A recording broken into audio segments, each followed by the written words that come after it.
Salut à tous, on se retrouve pour l'épisode 1967 du Zap Image. On commence aujourd'hui en ce lundi 10 octobre avec des anniversaires. Regardez tous les joueurs qui fêtent leur anniversaire aujourd'hui en ce lundi. On peut voir par exemple le joueur de l'Atalanta Bergame, Raphaël Toloi, il fête aujourd'hui ses 32 ans. Ou l'ancien lyonnais Shaqiri, le joueur suisse, il fête aujourd'hui ses 31 ans. Maintenant il évolue du côté de Chicago. On va parler maintenant de tout ce qui s'est passé lors de la journée d'hier dans les gros championnats européens. On commence tout d'abord en France.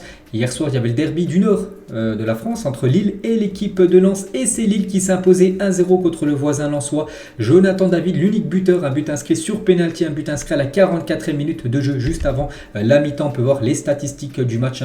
La possession de balle a été plus lensoise, mais les tirs a été plus côté lillois hier, avec 12 tirs, 6 tirs cadrés, 1 but. Donc félicitations à Lille, voilà, qui gagne contre cette belle équipe lensoise. Et le derby pour Lille et Jonathan David, donc l'unique buteur du match hier, donc il a inscrit son 7e but de la saison, donc félicitations à lui. Donc c'est actuellement lui le deuxième meilleur buteur de la Ligue 1 derrière le trio en attaque, donc Neymar, Mbappé et Mofi, l'attaquant de Lorient. Les trois sont à 8 buts, donc lui deuxième on va dire, avec les premiers, enfin ils sont tous ex-aequo. Donc félicitations à Jonathan David, et Jonathan David donc, avec 35, donc c'est déjà son 35e but avec l'équipe de Lille en Ligue 1 depuis qu'il a rejoint le club. Seul Eden Hazard fait mieux que le buteur canadien au 21e siècle avec Lille. C'était 36 buts pour Eden Hazard du côté de Lille au 21e siècle. Donc Jonathan David est juste un but en retard par rapport à l'ancien joueur Eden Hazard. Quel match de Lucas Chevalier, gardien formé au club, qui sort un super match dans le derby. Donc déjà il a été très bon dans la rencontre. Il a aussi arrêté un penalty. Donc un penalty arrêté, 3 arrêts, premier derby remporté. Félicitations à lui. Et c'est une grande première pour le gardien formé au club. Parce qu'avant, il avait déjà eu 5 pénaltys arrêtés. Il n'avait arrêté aucun. Puis là, c'était son 6e qu'il va arrêter. Et du coup, ça a été un arrêt pour Lucas Chevalier en plus. Un arrêt sur penalty lors d'un derby, donc c'est un peu spécial pour lui. Il a dit franchement avant le match, j'ai eu une grosse pression, je vais pas le cacher, c'était dur à gérer, mais ça s'est bien fini vu que voilà, son équipe s'est imposée, et en plus il a fait un clean sheet. Pour l'anecdote, dans l'après-midi, Mike Maignan m'appelle, il me dit ouais, vous avez pas intérêt à perdre, vraiment la pression quoi. Au moment du penalty, j'ai pensé à lui. D'ailleurs son premier match avec Lille, il a arrêté un penalty, donc Mike Maignan, l'ancien gardien de Lille, l'a appelé bien sûr pour lui envoyer de la force avant le match, bien sûr contre Lens. Il a dit c'est Chevalier, c'est Sotoka qui a tiré le penalty qui se présente. Et j'avais regardé ces penalties, tous ces penalties qu'il a mis avaient été tirés en croisé, on va dire. Donc je me suis dit, je pars à droite et j'arrive à la repousser. Donc voilà le magnifique arrêt de Lucas Chevalier qui arrête le penalty de Florian Sotoka en début de match. Sinon, bien sûr, ça aurait été un autre match différent. Et on peut voir que Chevalier, une note de 8 sur 10 aujourd'hui dans le journal L'équipe. Un très bon match de sa part. Et le défenseur portugais Diallo aussi, un gros match de sa part. Une note de 7 aujourd'hui. Dans l'édition de l'équipe, la publication de Jonathan Bamba sur son compte Twitter. Nous sommes le Nord. Quelle ambiance ce soir! Et elle est pour vous celle-là, bien sûr, cette victoire contre le voisin lensois. Ounas, il a dit on se devait de gagner ce soir pour les supporters, pour nous aussi et pour nous relancer cette équipe de Lille. Donc voilà, soirée parfaite. Et Paulo Fonseca, donc le coach lillois, est devenu le premier entraîneur de l'histoire de Lille à voir son équipe à marquer lors de chacun de ses 10 premiers matchs dans le championnat français. Donc voilà, 10 premiers matchs qui dirigent cette équipe, et à chaque fois Lille a au moins marqué un but, et c'est tout simplement la première fois que ça arrive. Et toujours avec Fonseca, par rapport à l'ambiance spéciale hier du côté du stade Pierre-Mauroy, j'ai vécu des grands derbys entre Rome et la Lazio, mais aujourd'hui c'était également extraordinaire au niveau de l'atmosphère. Donc le foot devrait toujours être comme ça, sans bagarre, sans problème, et je pense que vivre le football comme ça, c'est une chance, bien sûr, avec la magnifique ambiance, parce que lui aussi il a vécu des derbys énormes à l'époque, vu que c'est l'ancien coach de l'AS Roma, et il jouait souvent contre la Lazio de Rome, une autre équipe en Serie A. Bien sûr, les derbys aussi romains étaient très très chauds, mais le derby du nord de France hier aussi était très très chaud avec la magnifique ambiance. Et on peut voir que des supporters de Lille ont jeté des fumigènes dans la surface de Brice Samba, le gardien lensois, alors que leur équipe mène. Il faut faire attention parce qu'ils auraient pu être sanctionnés, bien sûr. Le match aurait pu être interrompu, pire, le match aurait pu être arrêté alors que Lille quand même menait au score. Donc heureusement, il ne s'est rien passé, on va dire. Ils n'ont pas pris de sanctions sur la rencontre hier. Et la communion incroyable entre les supporters lillois et les joueurs après le match. Donc les joueurs lillois ne sont pas rentrés directement dans le vestiaire, ils sont partis saluer, féliciter le public lillois. Puis il y a une énorme communion bien sûr entre les joueurs et le public lillois. à la fin de la rencontre. Et Lille vient de mettre fin ce soir à une série de 17 matchs sans défaite consécutive au Racing Club de Lens. Donc Lille, déjà c'est bien, ils se sont imposés. Et surtout, ils voulaient enfin que Lens perde. Voilà, parce que Lens, on sait que c'est le grand rival de Lille dans le nord de la France. Et Lens, ça faisait plus de 17 matchs en Ligue 1 qui n'avaient pas perdu. Et hier, voilà, cette magnifique série pour Lens s'arrête avec cette défaite du côté du voisin lillois. On continue avec les autres matchs. Rennes contre l'équipe de Nantes. Rennes s'est imposé 3-0. Gouiri, Terrier et Doué, de nouveau buteur. Rondon a pris un carton rouge à la 89e minute pour l'équipe de Rennes. On peut voir les stats de la partie. Belle victoire du Stade Rennais. Et Rennes, les gars, est sur une série de 9 matchs sans défaite, toutes compétitions confondues. 6 victoires, 3 nuls, 0 défaite. Donc voilà les derniers matchs de Rennes. Aucune défaite. Alors, dernière défaite, ça remonte au mois d'août dernier. Donc voilà, 2 mois sans perdre pour le Stade Rennais.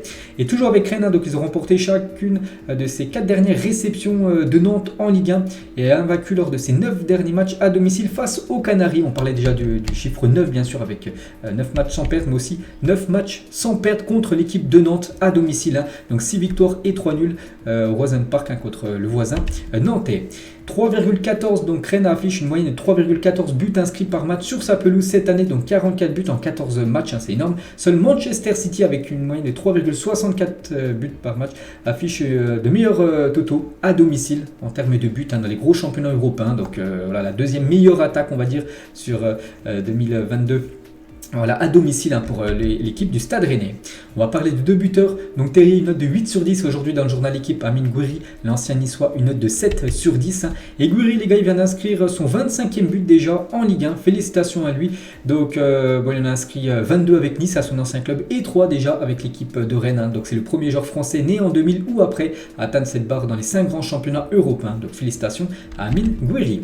On va parler aussi de ce joueur. Donc, c'est un jeune français, un nom vraiment qu'on parle de plus en plus parce que chaque fois qu'il joue, il est buteur. Hier, il est entré à la 84e minute de jeu et à la 84e minute de jeu, il a été buteur. En gros, il a été buteur quelques secondes après son entrée. C'est Désiré Doué, il a seulement 17 ans et il fait une entrée fantastique, bien sûr, avec un but quelques instants après son entrée. Et sur ces 3 derniers matchs, donc contre Nantes, un but contre Kiev, c'était jeudi en Europa League, il a été buteur. Et contre la Serbie U19, parce que joue avec l'équipe de France. U19, il a été également buteur. Donc 17 ans, une pépite. De nouveau, du côté de Rennes, n'oubliez pas qu'ils avaient une pépite Rennes qu'ils ont vendue au Bayern Munich. C'est Mathys Tel qu'ils ont vendu très très cher. Voilà encore une autre pépite. C'est avec le centre de formation rennais, l'un des meilleurs en France. Et toujours sur ce Rennes-Nantes, donc la mascotte du Stade Rennais troll les Nantais. Donc voilà, vous avez compris, le Canari, le surnom on va dire de cette équipe du FC Nantes dans la poubelle. Et voilà, la poubelle a été, on va dire, le mascotte de Rennes l'a mis un petit peu partout. Tout le monde a vu bien sûr que Nantes avait beaucoup de mal hier contre cette équipe de Rennes.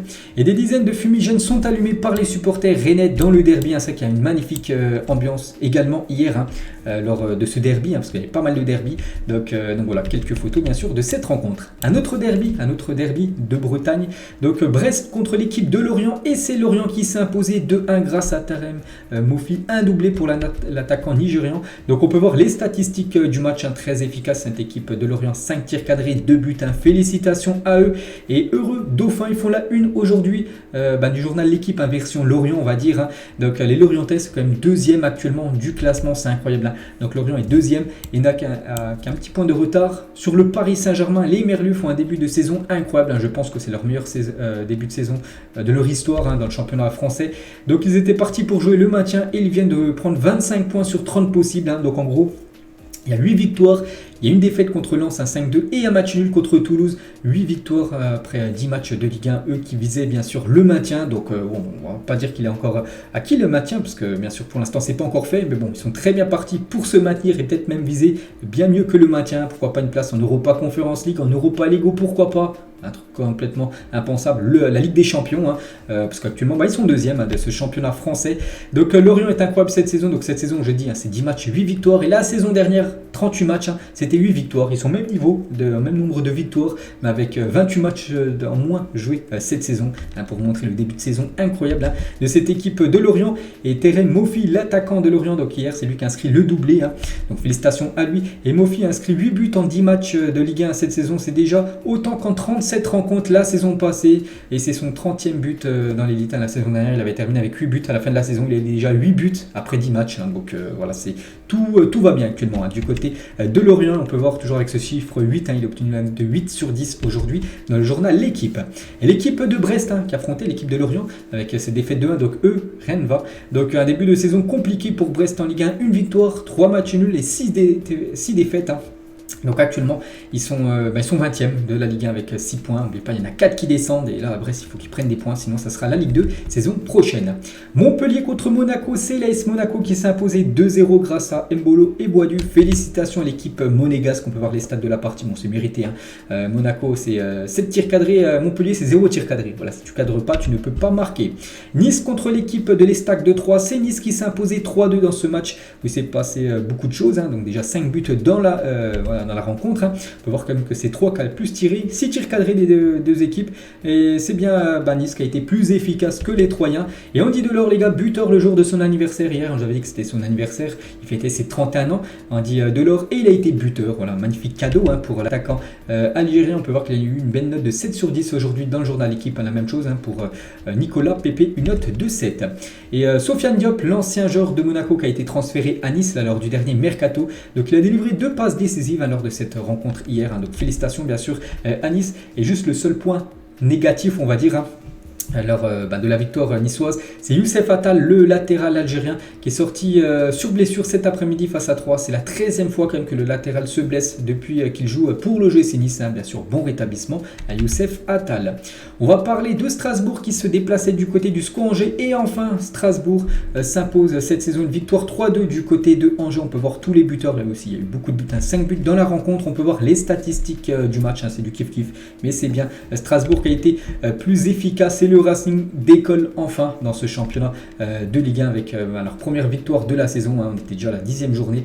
Il n'a toujours pas gagné. Et enfin, une victoire pour cette équipe de Strasbourg. Il y avait Clermont aussi contre l'AG Auxerre. Et c'est Clermont qui s'est imposé 2-1.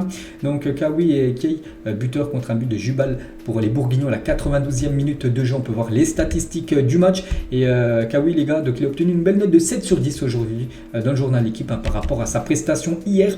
Et le doigt d'honneur comme de Jean-Marc Furlan aux supporters de Clermont après avoir pris un carton rouge. Donc il a pété un câble un peu l'entraîneur de l'AG Auxerre parce qu'il a fait un doigt d'honneur aux supporters de Clermont, l'équipe adverse. Donc il a dit en conférence de presse: si tu me connais, tu verrais que je n'ai pas de cerveau. Je suis assez violent dans mes comportements quand c'est pour le football. Et l'AG Auxerre, bien sûr, a dû réagir par rapport aux gestes de leur entraîneur. Une attitude déplacée que désapprouve le club et qui ne correspond pas aux valeurs de respect et de fair play prônées et transmises depuis toujours par l'AGA. Nous présentons nos excuses au public clermontois ainsi qu'à nos supporters. Donc voilà, je pense qu'il va être suspendu quelques matchs quand même, parce qu'on a d'honneur. Donc bien sûr, ça ne va pas passer auprès de la LFP. Du coup, tous les autres résultats, donc Marseille, Paris ou même Lyon, on en a parlé, c'était hier ou même avant-hier, on a parlé dans la dernière édition. Et du coup, avec ces défaites de Marseille et de Lens, mais pas qu'il y a encore 3 clubs qui n'avaient pas perdu, PSG, Marseille, Lens. Et du coup, Marseille et Lens ont perdu ce week-end. Du coup, maintenant, il n'y a plus que le Paris Saint-Germain qui n'a pas perdu encore dans le championnat de Ligue 1. On peut voir les meilleurs joueurs de cette 10e journée de Ligue 1. Chevalier, le gardien lillois, bien sûr, il figure. On peut voir Mofi, l'attaquant lorientais avec son doublé, il y figure. Terry avec son but, il y figure. Sheka ou même Nicolas Pépé, genre lillois, genre niçois bien sûr, il y figure. On peut voir le classement des meilleurs buteurs, j'ai dit Neymar, Mbappé, Mofi 8 buts, David 7 buts, ou Sotoka ou Balogun 6 buts, voilà les meilleurs buteurs de notre championnat. Et le classement bien sûr, le Paris Saint-Germain a un point d'avance sur cette surprenante équipe de Lorient. Marseille 3e, n'oubliez pas que la semaine prochaine le PSG reçoit l'équipe de Marseille, le premier contre le 3e, donc Brest, Nantes, Ajaccio et Angers. Pour l'instant ce seraient les équipes qui descendraient la saison prochaine, mais bon voilà, ça va encore beaucoup bouger vu qu'on est seulement à la 10e journée de Ligue 1. Direction maintenant l'Angleterre, et on commence tout d'abord avec cette magnifique affiche hier, Arsenal contre Liverpool, un match avec beaucoup de buts, 5 buts dans la rencontre, et c'est Arsenal qui s'est imposé 3-2 contre l'équipe de Liverpool qui les battait souvent les années précédentes, mais cette année Arsenal est plus fort que Liverpool, preuve à l'appui. On peut voir les stats de la partie, 7 tirs cadrés pour Arsenal, 3 buts, 2 buts quand même pour Liverpool sur 3 tirs cadrés, donc voilà, efficace, mais c'est bien les Gunners qui méritent bien sûr leur victoire, et ces Gunners sont incroyables incroyable, un leader de Première Ligue devant le rouleau compresseur de Manchester City. On sait que City gagne match sur match, mais c'est toujours Arsenal qui est quand même premier de ce championnat anglais. Et Arteta a remporté ses 9 derniers matchs à domicile avec Arsenal. Voilà, il y a des grosses équipes, je vois Liverpool, je vois Tottenham, je vois aussi Manchester United, et à chaque fois c'est victoire pour le Arsenal de Mikel Arteta. On peut le voir très très content à la fin du match, bien sûr, avec cette victoire contre l'équipe de Liverpool. L'homme du match, les gars, c'est Gabriel Martinelli qui a reçu ce trophée d'homme du match. Félicitations à lui, on peut voir une petite photo dans les couloirs de l'Emirates Stadium à la fin de la rencontre. Et Martinelli, donc, il vient de marquer le but le plus rapide d'Arsenal cette saison. C'est qu'il a été buteur au bout de, je ne sais plus exactement combien de temps, mais voilà, très tôt dans la partie. Et il a marqué un but et délivré aussi une passe décisive pour Bukayo Saka. Martinelli, et on peut voir qu'il est décisif lors de 6 des 7 derniers matchs à l'Emirates en Première Ligue. Donc voilà, on peut voir tous les matchs qu'il a joué, à part contre Fulham où il n'avait pas réussi à marquer ni de passe D, sinon à chaque fois au moins un but ou une passe D pour l'attaquant brésilien. Lui, c'est l'autre buteur, il inscrit un doublé, c'est Bukayo Saka, un but sur penalty et un but dans le jeu. Félicitations à Bukayo Saka.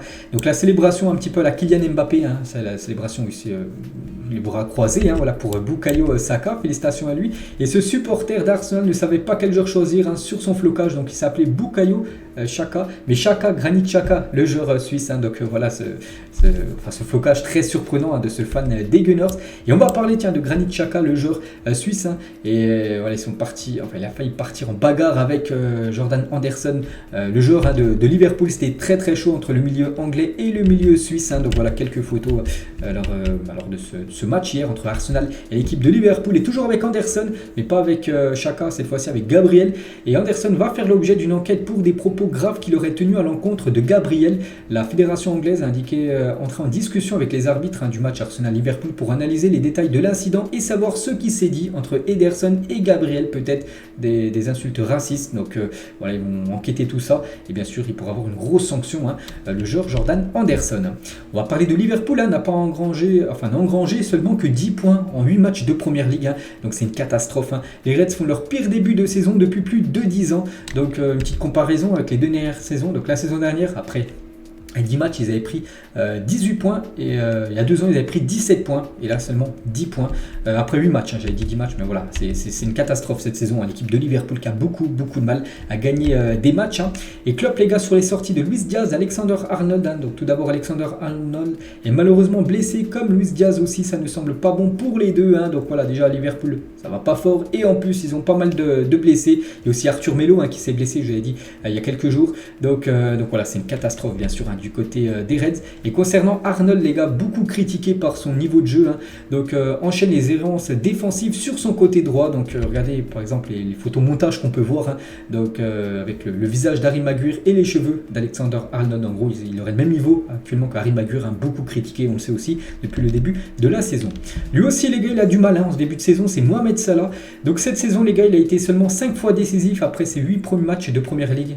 La saison dernière, si on regarde, il était 12 fois décisif. Donc voilà, un début de saison si compliqué pour l'attaquant égyptien. Donc lui, les performances, c'est Roberto Firmino. Il a inscrit un but hier. Et seuls 5 joueurs dans l'histoire de la compétition ont marqué plus de 10 buts en Première Ligue contre Arsenal. Il y a eu Wayne Rooney, Fowler, Harry Kane, Vardy et maintenant Roberto Firmino. C'était déjà son 10e but inscrit contre sa proie favorite, l'équipe des Gunners. Lui aussi, il a été buteur, c'est Darwin Nunez, a marqué son 3e but de la saison en compétition officielle avec Liverpool. Et ça faisait longtemps qu'il n'avait pas marqué.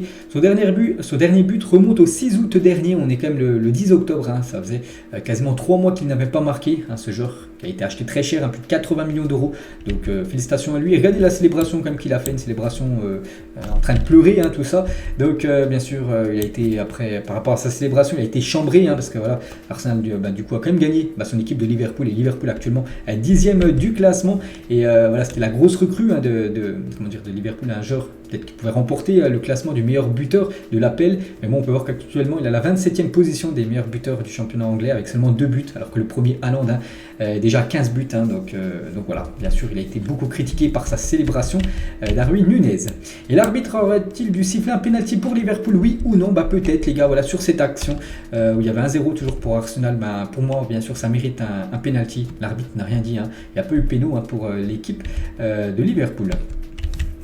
On va parler cette fois-ci de Manchester United qui jouait du côté de Everton et les Red Devils se sont imposés 2-1 grâce à Anthony et grâce à Cristiano Ronaldo. Ronaldo a été buteur, hein. C'est un événement, donc déjà les stats de la partie, donc victoire logique et méritée quand même des Red Devils. Et on revient sur Ronaldo qui était bloqué à 699 buts en club dans sa carrière. Il attendait de marquer ce 700e et ça y est, chose faite, il a marqué ce 700e but en carrière en club, hein, pour Cristiano Ronaldo. Donc CR 700, hein, avec ses 700 buts inscrits, hein, j'ai dit en club, hein. En plus la sélection, il a plus de 800 bien sûr, CR7. Donc voilà le détail des 700 buts, donc 5 avec le Sporting, 118 avec Manchester United lors de son premier parcours, on va dire, hein, 450 avec le Real Madrid, énorme bien sûr, meilleur buteur, hein, du club madrilène, 100 avec la Juventus et 26 de nouveau avec l'équipe de Manchester United lors de son retour, on va dire, hein, lors de son comeback, hein.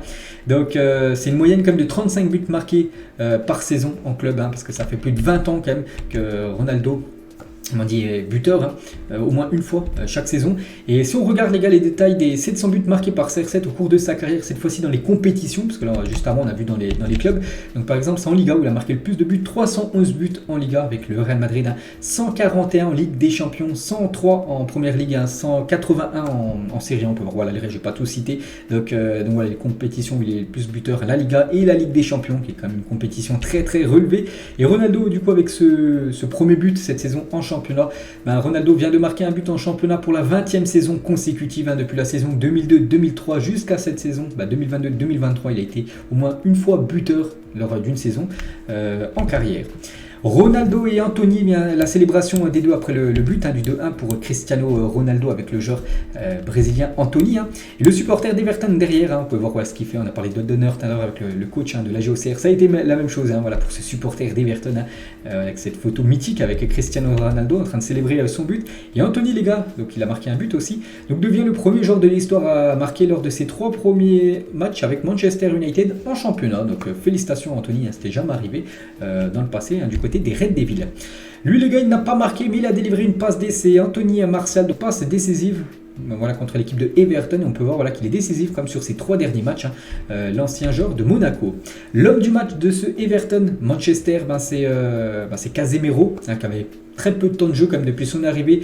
Donc il a commencé titulaire et il a été élu Man of the Match, hein. Félicitations à l'ancien joueur du Real. Et la dernière fois que CR7 marquait un but sur une passe D de Casemiro, parce que hier Ronaldo buteur sur une passe D, hein, de Casemiro. Donc c'était le 18 février 2018 face au Betis Séville en Liga. Et hier, voilà, cette connexion Ronaldo-Casemiro de nouveau a été retrouvée, hein, lors d'un match cette fois-ci, hein, du côté de Manchester. Et juste l'adversaire, hein, qui est Everton, les gars. Donc ils ont perdu 2-1 mais ils ont marqué un but, hein, et c'était le 1500e but dans l'histoire du club en première ligue, hein, voilà, pour cette équipe de Everton. Il y avait aussi des autres matchs, hein, West Ham contre l'équipe de Fulham. West Ham s'est imposé 3-1. On peut voir aussi que Crystal Palace s'est imposé hier contre Leeds United 2-1. Et on peut voir sinon tous les autres résultats, voilà, les grosses équipes comme Manchester City, comme Chelsea ou même Tottenham. J'en ai parlé, hein, dans l'édition d'hier. Donc il ne reste plus qu'un match, hein, c'est Nottingham Forest, un bon dernier du championnat, contre l'équipe de Aston Villa ce soir à 21h. On parlera bien sûr des résultats demain. On peut voir la domination de la première ligue est totale pour Manchester City, le meilleur buteur à 15 buts. Le plus de passes D, c'est Kevin De Bruyne, 9 passes D. Le plus de buts, c'est City, 33 buts, hein. Et le plus de passes, plus de 6361 passes déjà faites, hein, par les joueurs de Manchester City après seulement 8 matchs de première ligue, hein. Donc voilà le classement, mais c'est pas City qui est en tête, hein. C'est toujours Arsenal qui a un point d'avance, hein, sur City, Tottenham 3e, Chelsea 4e, Manchester United 5e, hein, voilà le top 5 est présent. Il y a juste Liverpool qui manque, hein, ils sont 10e du classement actuellement. Direction l'Espagne, on commence avec le Barça qui jouait contre le Celta Vigo. C'était hier, j'ai regardé le match, j'ai même fait un débrief, hein, sur ma chaîne BizBiz Barça. Et le Barça s'est imposé 1-0 grâce à Pedri à la 17e minute, hein. Le Barça a beaucoup souffert, surtout en seconde période, hein. Ils n'ont pas vu le jour, hein. Vraiment l'équipe du Celta aurait mérité de marquer ce but au moins de l'égalisation. Donc tant mieux, voilà, pour les Blaugrana avec cette victoire 1-0. On peut voir les statistiques du match, hein. Et les unes aujourd'hui en Espagne, la une journal Mundo Deportivo. Donc miracle en gros, voilà, de ne pas avoir concédé le nul, hein. Surtout miracle grâce à Ter Stegen qui a fait des arrêts décisifs en fin de match. Et leader avant le Classico, voilà, pour le journal sport, parce que dimanche prochain à 16h15, hein, le Barça ira défier, hein, le Real Madrid à Madrid, hein.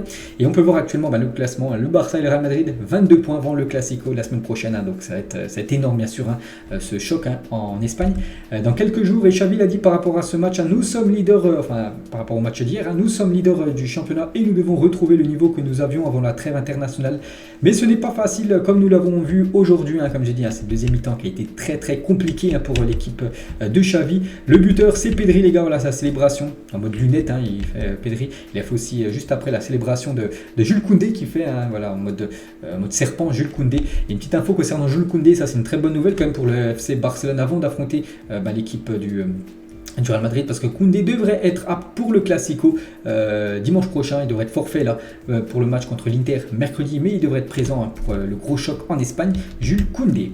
Les autres matchs en Espagne, Valladolid contre le Betis Séville 0-0. On peut voir que la Real Sociedad s'est imposée 1-0 contre Villarreal.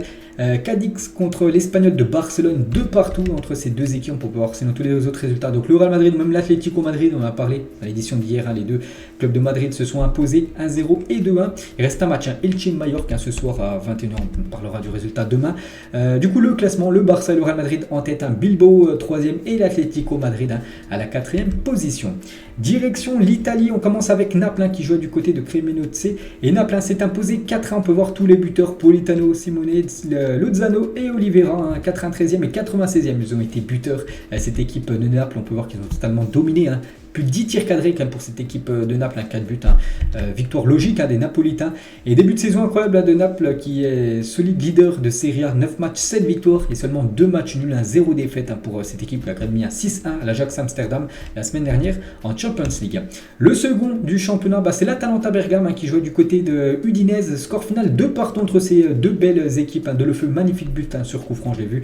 On peut voir que Muriel ou même Lookman a été buteur et on peut voir les stats de la partie. Et pour revenir les gars sur Lookman, donc il a pris un carton jaune les gars pour avoir fait cette célébration, un peu la célébration comment dire, de Pedri ou même Anthony Modeste. Il l'a fait après son but contre le Bayern avant-hier, mais lui il a pris un jaune les gars pour avoir fait cette célébration, le joueur Lookman.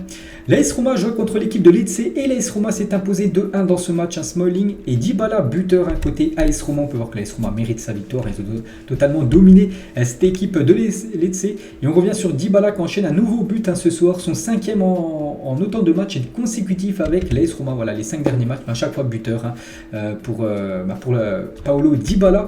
Un gros coup dur pour Paulo Dybala parce que Dybala s'est blessé en tirant son penalty ce soir face à Lecce. Donc voilà, c'est à la 47e minute. Donc là, il a marqué ce but, mais quand il a tiré, les gars, il s'est blessé derrière la cuisse. Donc peut-être un claquage. Donc c'est un truc musculaire, vu que c'est pas un coup, vu que c'est fait ça tout seul. Et quand c'est musculaire, c'est pas bon. N'oubliez pas qu'il y a la Coupe du Monde qui commence dans moins de 1 mois et demi.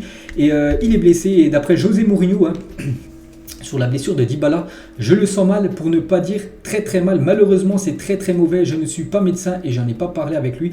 Mais d'après mon expérience, ça va être difficile. Ça a l'air mauvais. Donc il pourrait être forfait, Dybala, pour la Coupe du Monde avec l'Argentine. Ce sera un énorme coup dur déjà pour lui, parce que bien sûr, ce sera peut-être sa dernière Coupe du Monde. J'en sais rien s'il fera celle en 2026. Mais voilà, il pourrait être blessé pendant pas mal de semaines. Donc on lui envoie beaucoup de force, bien sûr, Dybala. Comme j'ai dit, c'est une blessure musculaire. Donc ça pourrait être peut-être 1, 2, 3 mois d'indisponibilité pour le joueur Dybala. Et lors de cette rencontre, les gars, côté Lecce, c'était la première pour Samuel Umtiti. Souvenez-vous, il avait toujours joué, pas aucune minute. Puis hier, il a commencé titulaire et il a été décisif. Il a fait une passe D, Samuel Umtiti, malgré la défaite de son équipe, donc 2-1 contre l'AS Roma. Et la dernière fois qu'il avait été décisif, c'était le 15 septembre 2018, soit plus de 4 ans et 1 mois qu'il n'avait pas été soit buteur, soit passe D lors d'un match. Donc félicitations à Umtiti. Et on peut voir sinon tous les autres résultats de cette journée en Serie A et parler de l'AC Milan qui avait battu l'équipe de la Juventus 2-0, même l'Inter qui avait battu l'équipe de Sassuolo 2-1, c'était dans l'édition d'hier qu'on a parlé. Donc ce soir il reste un match Fiorentina-Lazio de Rome, très belle affiche. On peut voir le classement Naples devant l'Atalanta, Milan AC 3e et cette surprenante équipe de Udinese 4e du classement. La Juventus est 8e actuellement. Direction l'Allemagne, les gars, on va parler de Union Berlin qui jouait hier du côté de Stuttgart, si je ne me trompe pas. Et Union Berlin s'est imposé 1-0, cette équipe qui fait un magnifique début de saison. Donc félicitations à eux. On peut voir aussi la belle victoire de Gladbach 5-2 contre l'équipe de Cologne. Ben Sebaini, l'ancien Rennais, a été double buteur dans cette rencontre. Donc félicitations à lui. Ou le match nul 2-2 entre le Hertha Berlin et l'équipe de Fribourg. Voilà, si je ne me trompe pas, avec cet écusson. Et du coup, regardez tous les résultats de cette 9e journée de Bundesliga. N'oubliez pas qu'avant-hier, le Bayern contre Dortmund, il y a eu 2 partout. Et du coup, on peut voir le classement des top buteurs. Donc Kruk, donc le joueur du Werder, toujours meilleur buteur, 8 buts, devant Christopher Nkunku, les gars, la deuxième place, 7 buts, ou même Marcus Thuram, un autre français, avec 5 buts inscrits pour l'attaquant de Gladbach. Et le classement, Union Berlin avec sa victoire repasse premier devant Fribourg, le Bayern Munich 3e et l'équipe de Dortmund 4e du classement. Et concernant le match Dortmund-Bayern, j'avais dit hier les gars qu'Alphonso Davies avait reçu un gros choc à la tête. C'était un pied haut de Bellingham dans la tête d'Alphonso Davies. Il a la tête qui tournait, donc il était sorti. On en sait un petit peu plus. Il souffre d'une contusion au crâne parce qu'il est parti à l'hôpital. Il a fait des radios, tout ça. Donc voilà, bon rétablissement bien sûr à Alphonso Davies qui pourrait être forfait là pour le match de Ligue des Champions cette semaine. On revient en France, on va parler rapidement de l'équipe de Lyon les gars. Et Peter Bosz est licencié de son poste d'entraîneur de Lyon les gars après cette contre-performance contre Toulouse. C'était vendredi soir, un partout. Et du coup, voilà, c'était le match de trop qu'il n'a pas gagné. Et du coup, voilà, c'est fini, Peter Bosz. Et du coup, il est remplacé par lui, les gars, place au président. Ça fait la une aujourd'hui du journal L'équipe. C'est Laurent Blanc, les gars, qui revient entraîner en France. Parce que c'est l'ancien coach du Paris Saint-Germain. Enfin, il y a quelques temps quand même. Et voilà, il revient, c'est officiel là. Donc Laurent Blanc a signé jusqu'en 2024 avec l'Olympique Lyonnais. Il sera assisté par Franck Passy et Philippe Lambert. Voilà, ses adjoints, on va dire. L'ancien sélectionneur n'a pas entraîné en Europe depuis 6 ans. Il était parti, je crois, entraîner du côté du Qatar ou voilà, un pays du Golfe, mais jamais en Europe. Ça faisait plus de 6 ans qu'il n'avait pas coaché en Europe, Laurent Blanc. Donc voilà, je pense que ça peut être pas mal pour cette équipe de Lyon. À voir maintenant ce que ça va donner, bien sûr, pour cette équipe qui est actuellement en crise. Voilà, les 5 derniers matchs, 4 défaites, 1 nul, rien ne va plus actuellement du côté de Lyon. On va parler, les gars, de quelque chose qui a beaucoup fait parler ce week-end sur les réseaux sociaux. Donc, Iker Casillas fait son coming out sur Twitter. J'espère que vous me respecterez. Je suis gay, voilà, qu'il a pu mettre. C'était hier sur son compte Twitter et ça a beaucoup fait parler. Donc, déjà, la réponse de Carles Puyol, un ancien coéquipier, on va dire, de Iker Casillas du côté de la sélection espagnole. Il est temps de raconter notre histoire, Iker. Donc, en gros, il a pris ça un petit peu à la rigolade, on va dire, Carles Puyol. Et Iker Casillas, les gars, du coup, ensuite il a enlevé ce tweet qu'il avait mis, de dire que là, il était gay. Donc Iker Casillas ironisait en fait sur sa sexualité afin de démentir d'insistantes rumeurs le liant à l'actrice Alejandra Onieva. Donc voilà, cette personne, il souhaiterait que les médias arrêtent de divulguer ces fake news qui se sont multipliées depuis son divorce avec Sarah Carbonero, donc son ancienne femme, on va dire. Il s'est divorcé en gros. Et du coup, là, il voulait mettre fin à toutes ces rumeurs. C'est pour ça qu'il aurait publié tout simplement ce tweet, alors que c'était pas du tout vrai en gros. Donc toujours sur cette affaire, comme j'ai dit que ça a beaucoup fait parler. Donc il a mis après un autre tweet, compte piraté, heureusement tout est en ordre, toutes mes excuses à tous mes followers et bien sûr encore plus d'excuses à la communauté LGBT, bien sûr, parce que ça a beaucoup fait réagir, voilà ce qu'il a pu mettre son tweet officiel, bien sûr, pour Iker Casillas et de la communauté LGBT. Donc ça a beaucoup fait réagir. Et Joshua Carvalho, lui, qui avait fait son coming out, donc c'est un joueur, les gars, qui évolue du côté du championnat australien. Il a réagi par rapport à ça. Voir Casillas et Puyol se moquer de leur coming out est décevant. C'est un voyage difficile que toute personne LGBT devra traverser. Voir mes modèles et légendes du football se moquer d'un coming out et de ma communauté est au-delà de l'irrespect. Donc bien sûr, du côté de la communauté LGBT. Donc ça passe pas du tout. Voilà, ce fake, on va dire, de Iker Casillas, tout ça, c'est en gros pour rigoler. Donc voilà, ça a beaucoup fait réagir. Et même Carles Puyol, avec la déclaration que je vous ai mis, que je vous ai dit il y a quelques secondes. Donc lui aussi il a réagi, j'ai fait une erreur, désolé pour cette blague maladroite, sans aucune mauvaise intention et absolument déplacée. Je comprends que cela puisse choquer les personnes sensibles. Tout mon respect et mon soutien à la communauté LGBT. Donc voilà, ça a beaucoup fait réagir, bien sûr, ça, hier, sur Twitter. Et on finit, les gars, cet épisode aujourd'hui. Hier à midi, il y avait le tirage au sort des poules, on va dire, pour la qualif de l'Euro 2024 qui se déroulera en Allemagne. Et on connaît le groupe de la France. La France était dans le pot 2, donc c'était sûr qu'on allait avoir une grosse équipe. Et la grosse équipe, c'est l'équipe néerlandaise, les Pays-Bas avec la France, l'Irlande, la Grèce et Gibraltar. Donc c'est une poule de 5, mais pas qu'il y a 2 équipes. Les 2 premiers seront qualifiés directement. Donc on espère que nous, la France plus les Pays-Bas, s'ils veulent, ils peuvent aussi aller à cet Euro 2024. Mais bon, on sait que la Grèce, c'est quand même costaud. L'Irlande aussi, c'est un petit peu compliqué. Gibraltar, normalement, ça devrait le faire. Et donc voilà. Bon, après la France, bien sûr, devrait au moins terminer dans les 2 premières places. On espère même la première place pour ne pas se faire de soucis. Et on peut voir sinon tous les autres groupes. Voilà, donc il y a plein de groupes avec 5 équipes et les derniers groupes là. Le groupe par exemple, il y a du Portugal. Donc il y a 6 équipes. Donc en gros, ce sera également les 2 premiers qui seront qualifiés Voilà pour cet Euro 2024. Et on peut voir des groupes costauds, par exemple le groupe C, les gars, aussi dans le pot 2, il y avait une autre grosse équipe, il y avait la France, que personne ne voulait tirer aussi, l'Angleterre, et du coup c'est l'Italie, les gars, qui hérite de l'Angleterre. Et l'Angleterre et l'Italie ne se lâchent plus. Donc déjà, finale de l'Euro 2021, Italie-Angleterre. Ils ont été dans le même groupe en Ligue des Nations, l'Italie et l'Angleterre. Et de nouveau, ils sont dans le même groupe de qualification pour l'Euro 2024, cette sélection italienne et cette sélection anglaise. Et on finit, les gars, l'épisode du jour aujourd'hui en ce 10 octobre. Et il y a un an jour pour jour, c'était le 10 octobre 2021. L'équipe de France remportait la Ligue des Nations. En finale, on battait l'équipe espagnole. Un petit rappel de ce match, je l'ai regardé déjà les buteurs. Donc déjà, Oyarzabal avait été buteur à la 64e minute côté espagnol. 2 minutes après, Benzema, souvenez-vous, il avait égalisé. Souvenez-vous, une frappe en pleine lucarne pour Karim Benzema sur une passe D de Kylian Mbappé. Et Mbappé à la 80e, donc 14 minutes après, il avait été buteur, Mbappé, sur une passe D de Théo Hernandez. Et l'équipe de France s'imposait 2-1 contre cette sélection espagnole. On peut voir les stats du match, je me souviens, on n'avait pas beaucoup touché le ballon. Bon, l'Espagne a eu plus de possession de balle, mais voilà, les tirs, 12 tirs des deux côtés. La France avait 5 tirs cadrés, 4 pour l'Espagne, et c'était les Français qui avaient gagné leur première Nation League. N'oubliez pas que lors de cette 3e édition, la France ne pourra pas garder son titre parce qu'ils ne sont pas qualifiés pour le Final Four. Donc voilà, les gars, la fin de cet épisode. J'espère que ça vous a plu. Je pense que j'ai tout dit sur ce qui s'est passé hier. Donc on se retrouve demain. On va parler de la Ligue des Champions parce que demain c'est le retour de la Champions League pour la 4e journée de phase de poule. Ciao à tous.